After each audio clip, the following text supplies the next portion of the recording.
राधे राधे, जय श्री कृष्णा। कहानी संग्रह में हमारे सभी दर्शकों का हार्दिक स्वागत है। दर्शकों, आज हम नव दुर्गा के पावन अवसर पर आपके लिए श्री दुर्गा सप्तशती के 8वें अध्याय को लेकर आए हैं। इससे पहले की कथा के वीडियो को मैंने अपने चैनल पर डाल रखा है, जिनका श्रवण कर आप नव दुर्गा व्रत का संपूर्ण पुण्य फल प्राप्त कर सकते हैं।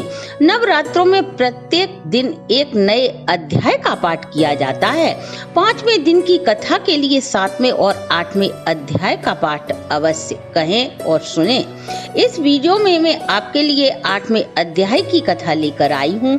8वां अध्याय श्रवण करने से पूर्व मैं आपको बता दूं कि 7वें अध्याय में चंडमुंड वध की कथा श्रवण की थी। 8वें अध्याय में रक्त बीज के वध का हम वृतांत कहेंगे। चंडमुंड दैत्य के मरने और उनकी सारी सेना का संहार की खबर को सुनकर शंभु के मन में क्रोध उत्पन्न होता है और क्रोधित शंभु ने संपूर्ण सेना को युद्ध के लिए कूच करने की आज्ञा दी और कहा, आज उदा युद्ध नाम के 86 सेनापति अपनी अपनी सेना के साथ युद्ध भूमि की ओर प्रस्थान करेंगे। कंबु नाम वाले दैत्यों के 84 सेना नायक अपने वाहनों के साथ यात्रा करें। 50 कोटवीर कुल के और 100 धौम कुल के असुर सेनापति मेरी आज्ञा से युद्ध भूमि के लिए तुरंत कूच करें। इसके अलावा कालक, दौहार्द, मौर्य और काल के भी मेरी आज्ञा से तुरंत तैयार होकर युद्ध भूमि की ओर प्रस्थान करें। अपनी तरफ भयंकर असुरों की सेना आती देख देवी चंडिका ने अपने धनुष की टंकार से पृथ्वी और आकाश दोनों गूंज उठे। ऐसी भयंकर आवाज देवी ने की कि उनका सिंह इतनी जोर से दहाड़ा कि तीनों लोग हिल गए। उस धुन को अंबिका के घंटे के शोर ने और अधिक बढ़ा दिया। उस भयानक धुन ने देवी के मुंह का आकार विकराल कर दिया। उस तुमुल नाद को सुन दैत्यों की सेना ने चारों तरफ से चंडिका देवी, काली देवी और उनके सिंह को घेर लिया।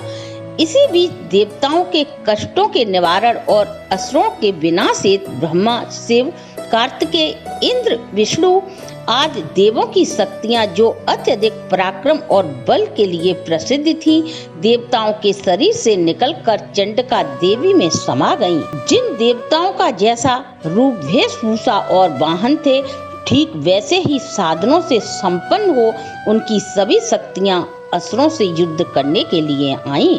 सबसे पहले हंसों से जुता विमान पर आरूढ़ अच्छे सूत्र और कमंडल से सुशोभित ब्रह्मा जी की शक्ति उपस्थित हुई। इसके बाद महादेव की शक्ति वृषभ पर आरूढ़ होकर दोनों हाथों में श्रेष्ठ त्रिशूल धारण कर महानाग का कवच पहने मस्तक पर चंद्र रेखा से सुशोभित होकर युद्ध भूमि में युद्ध करने के लिए आई। इसी प्रकार अन्य देवताओं की शक्तियां भी वहां युद्ध करने के लिए आईं। तब देवी अपराजिता ने धूमिल जटा वाले महादेव जी से कहा, प्रभु आप शंभु और निशंभु के पास दूत बनकर प्रस्थान करें और उन दोनों गर्व से भरे दैत्यों से कहें, यदि तुम जीवित रहना चाहते हो तो पाताल लोक में चले जाओ। इंद्र को त्रिलोकी का राज्य मिल जाए और देवता यज्ञ भाग का उपभोग करें। और यदि तुम गर्व के कारण युद्ध की अभिलाषा रखते हो तो युद्ध करो। देवी द्वारा भगवान शिव को दूत के कार्य के लिए नियुक्त करने के कारण वे संसार में शिव दूती के नाम से विख्यात हुई। तब वे दैत्य भी भगवान शिव के मुख से देवी के वचन को सुनकर क्रोध से भर गए और जहाँ देवी कात्यायनी विराजमान थी वहाँ पहुँच गए। दैत्य देवी के ऊपर बाण, शक्ति, रिष्ट आदि अस्त्रों से वर्षा करने लगे। तब देवी ने अपने अपने खंजर निकाल कर खेल खेल में धनुष की टंकार की और दैत्यों को लक्ष्य बनाकर छोड़े गए बाणों ने दैत्यों द्वारा चलाए गए बाण, फरसा, शक्ति आदि सभी को काट डाला। और फिर काली आगे बढ़ अपने शूल के प्रहार से दैत्यों को विदीर्ण करने लगी। खंडबाग से राक्षसों का कमचूर निकालती हुई युद्ध भूमि में विचरण करने वाली ब्रह्माणी जिस तरफ दौड़ती उनके कमंडल से जल छिड़क कर दैत्यों के ओज और पराक्रम को नष्ट कर देती। महेश्वरी ने त्रिशूल से, वैष्णवी ने चक्र से, कार्तिकेय की शक्ति के द्वारा दैत्यों का संहार आरंभ किया। वाराही शक्ति ने अपनी थू-थुन की आवाज से सैकड़ों दैत्यों को मार डाला। इस प्रकार क्रोध से भरे हुए मात्र गणों ने बड़े दैत्यों का मर्दन करते हुए सभी को मौत की गोद में सुला दिया। मात्र गणों से पीड़ित दैत्य जब युद्ध भूमि से भागने लगे तब रक्त बीज युद्ध करने के लिए आया। उस दैत्य रक्त बीज की एक बूंद जमीन पर गिरती तब उस रक्त की बूंद से उसी के समान शक्तिशाली दैत्य उत्पन्न होकर युद्ध करने लगता। इस प्रकार रक्त बीज के शरीर से जितना भी रक्त गिरता उतनी ही संख्या में महाबली दैत्य उठकर युद्ध करने लगते। इस प्रकार उन दैत्यों के रक्त से युद्ध भूमि में सैकड़ों योद्धा उत्पन्न हो गए। यह देख देवता भय से कांपने लगे। देवताओं को उदास देख चंडिका ने काली से शीघ्रता से कहा, चामुंडा तुम अपने मुंह का आकार और बढ़ाओ।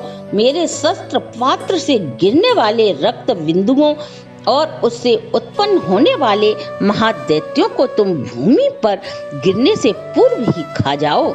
ऐसा कहने पर उस दैत्य का रक्त छीड़ हो जाने पर वह स्वयं ही नष्ट हो जाएगा और जब तुम उसे निगल लोगी तो दूसरा दैत्य पैदा नहीं होगा। काली से यूं कहकर चंडिका देवी ने शूल से रक्त बीज को मारा और काली ने अपने मुख में समस्त रक्त भर लिया। रक्त बीज के शरीर से बहुत सा रक्त बहने पर चामुंडा ने उसे अपने मुख में ले लिया।